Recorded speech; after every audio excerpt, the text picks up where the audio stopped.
Is it possible that our entire perception about art is skewed? When we hear the word art, we may think of the classic buzzwords painting, drawing, photography, ceramics, and so on. These things fall under the umbrella of art, but that view alone limits how we see the world. Consider the scenario driving home from work on a Friday. Most people would think art has nothing to do with that scenario. But what about the music you jam out to on your commute home? It's written and performed by artists.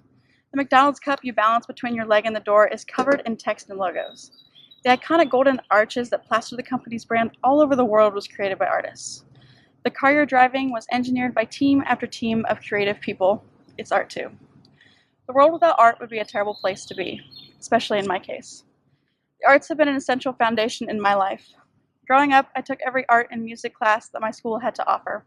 I found love in classical music, jazz, the marching arts, painting, drawing, and so many more.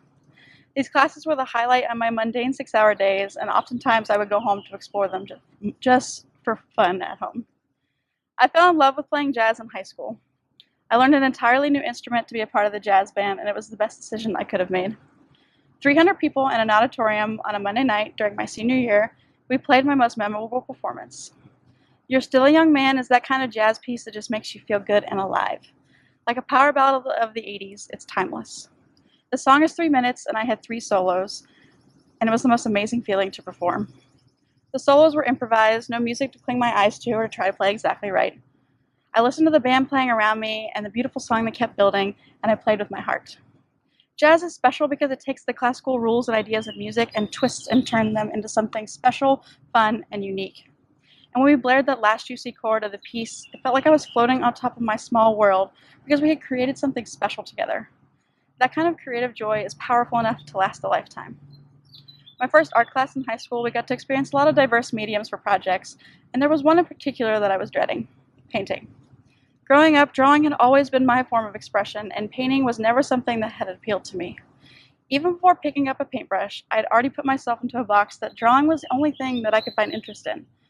But with a little pep talk from my parents and a little curiosity of my own, I decided to full-heartedly give painting a try, and I was not disappointed. The more I began working on this beautifully detailed owl eye, the more I realized that it wasn't for the grade or because I had to do it. It was because I enjoyed it. And I almost missed out on that experience because I had already decided that it wasn't for me before I had even started.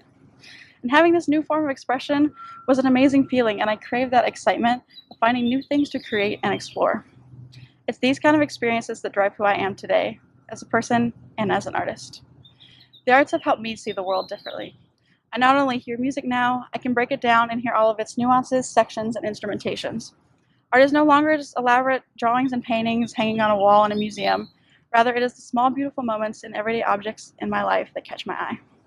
But maybe you're sitting here thinking, I can't do any of these things, I'm not artistic. Or maybe you're thinking of the stereotypical quote of I can't even draw a stick figure. And that's okay, but your world would also seem pretty terrible and boring without the arts.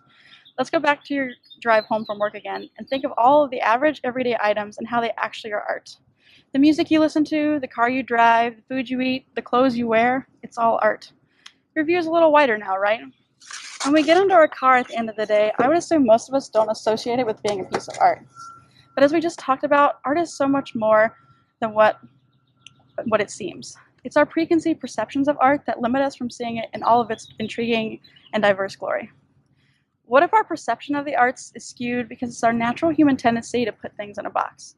As a society and a culture, we like to know where things go and where things stand because people don't like it when there isn't a concrete answer. Look at how we test our students' success of today. All answers are A, B, C, D, true or false, yes or no. Learning has become a test of who can get it right instead of what can we learn and what do we see. Boxes and categories are clean and straightforward, no messy in between. We see it everywhere in our expectations of people, our stereotypes. Art people can't do math, jocks can't be smart. You have to be an introvert or an extrovert, you're either emotional or logical. We want things to be black and white so there is no mess and no unknowns, but the truth is we are all a splatterbomb of a million colors, and that scares us. Being diverse and seeing the world differently scares people because they want to latch on to others who are exactly like them, and a group to find acceptance with. But the arts do not fit into these arbitrary boxes that we put them in, and honestly, neither do we.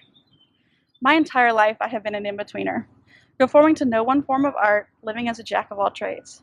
I am introverted and extroverted. I am musically and visually artistic, romantic and realist, contemporary and traditionalist. This life of living between society's boxes has been an intriguing experience. What it has proved to me is that there is no black and white answers. Black and white are just two of the many colors that make up our vibrant world. The arts have proved to me that our perceptions are what limit us from seeing what truly is, which is how the arts are integral in our everyday life. We need to consider how we perceive the arts because if we have a limited view of what it is, we severely limit what it can offer. The arts need to be taught in schools because they help us become better individuals, something that we should strive for every day and that we should be teaching to our students. Art can be the typical painting and drawing stereotype, but that is the black and white view of it, our skewed perception. It's the moment a kid steps on stage and confidently sings the first note of their play. Art is the delicious meal that you cook from your grandmother's half-scrolled out recipe. It's the half-blurry photo of your loved one laughing, the logo on your cup, the moment a scientist takes something old and blends it with something new.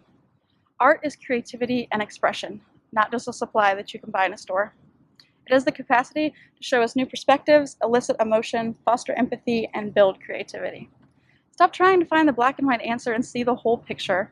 Look for the splatter bomb of color. The arts have so much to offer us if we open our eyes and let them be what they are, a form of creative expression that can be explored in many forms. Everyone has the right to be expressive, creative, innovative, perseverant, empathetic, and free. Open your eyes and be aware that your mundane everyday is filled with art and is full of life. And when we open our eyes to the possibilities of art, we open up ourselves to new opportunities and new connections. Live in between the boxes because that's where you'll find the possibilities, the small moments of life that are beautifully artistic. The arts are a benefit to everyone because they can provide the tools for a better self and a better tomorrow, and that is an art in itself. Thank you.